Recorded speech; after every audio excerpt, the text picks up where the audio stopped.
Usianya masih 16 tahun, Junko Furuta harus mengalami siksaan panjang hingga akhir hayatnya. Parahnya kekejaman ini dilakukan oleh teman sekelasnya sendiri. Selama 44 hari, Junko harus menahan segala penderitaan dan rasa sakitnya sendirian. Hingga suatu hari, saat keempat remaja tersebut sedang lengah akibat pengaruh minuman keras, Junko kembali berusaha untuk kabur. Namun sayang, aksinya kali ini kembali gagal. Lantas, bagaimanakah nasib Junko selanjutnya? Seperti apakah akhir penderitaan yang dialami gadis Malang ini? Inilah kelanjutan Killing Series Junko Furuta, kisah penyekapan gadis Jepang selama 44 hari hingga tewas bagian kedua.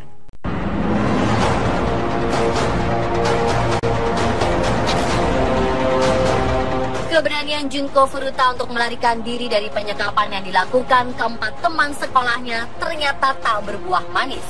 Aksi kaburnya kembali gagal. Bahkan kali ini, Junko harus menanggung hukuman yang berat atas percobaan melarikan dirinya tersebut.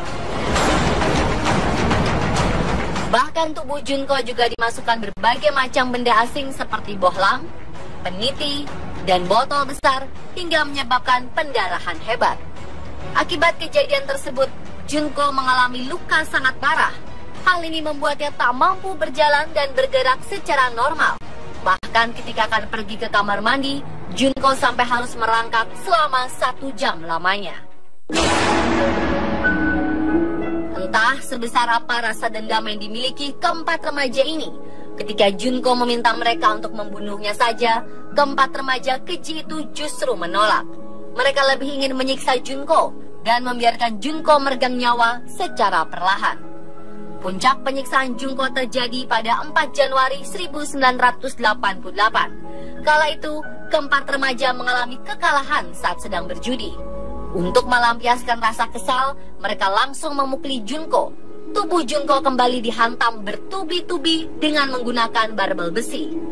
Mereka juga kembali menuangkan bensin ke tubuh Junko, lalu membakarnya. Seluruh hal ini akhirnya membuat Junko kesulitan bernafas.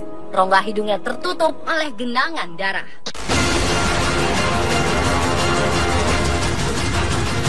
Yang lebih mengerikan, ternyata seluruh penyiksaan ini telah membuat organ tubuh gadis Malang ini mengalami trauma yang sangat hebat.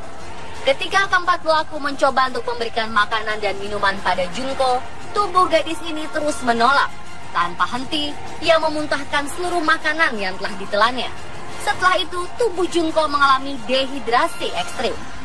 Hari itu Junko mengalami penyiksaan selama 2 jam tanpa henti. Hal ini membuat tubuhnya membiru dan tak berdaya sama sekali. Menurut pengakuan salah satu pelaku penyiksaan, Junko akhirnya meregang nyawa pada 5 Januari 1988. Ia meninggal kurang dari 24 jam setelah penyiksaan hebat selama 2 jam. Hidung dan mulutnya pun terluka parah, hingga yang terlihat hanyalah genangan darah. Parahnya, keempat remaja tak berhati ini justru tidak menyadari bahwa nyawa Junko telah tiada. Mereka mengira bahwa saat itu Junko hanya berpura-pura meninggal untuk membuat mereka iba. Setelah memeriksa tubuh dan hembusan nafas Junko, mereka akhirnya menyadari bahwa korban mereka benar-benar telah tiada. Kejamnya, bukan merasa sedih dan bersalah, mereka justru tetap melakukan sebuah tindakan kejam. Keempatnya dengan tega menyembunyikan jasad Junko dalam sebuah drum besar dan menutupi drum tersebut dengan semen. Setelah itu, drum tersebut dibuang di tengah kota Tokyo.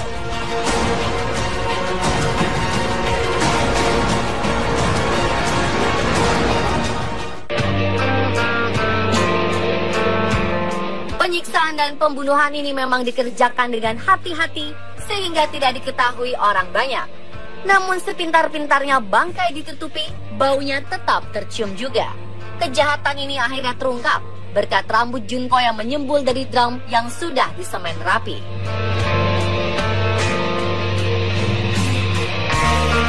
Rambut yang menyembul ini menimbulkan kecurigaan polisi ketika melihat drum tersebut. Selanjutnya, polisi mulai melakukan penyelidikan mendalam.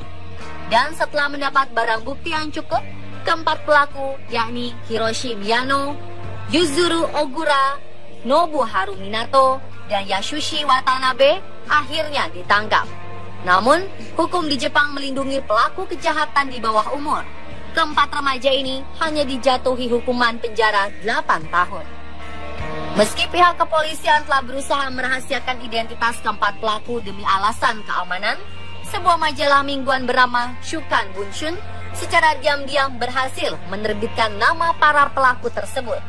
Mereka juga memberitakan secara rinci bagaimana Junko lahir, tumbuh, hingga mengalami kasus keji tersebut. Menurut pihak majalah, kasus keji seperti ini janganlah ditutupi dan harus dibongkar hingga tuntas, agar menjadi pelajaran bagi semuanya dan tak pernah terjadi lagi kasus serupa. Sejak saat itulah, kasus Junko terus mencuri perhatian banyak pihak. Bahkan beberapa media asing turut pula meliputnya.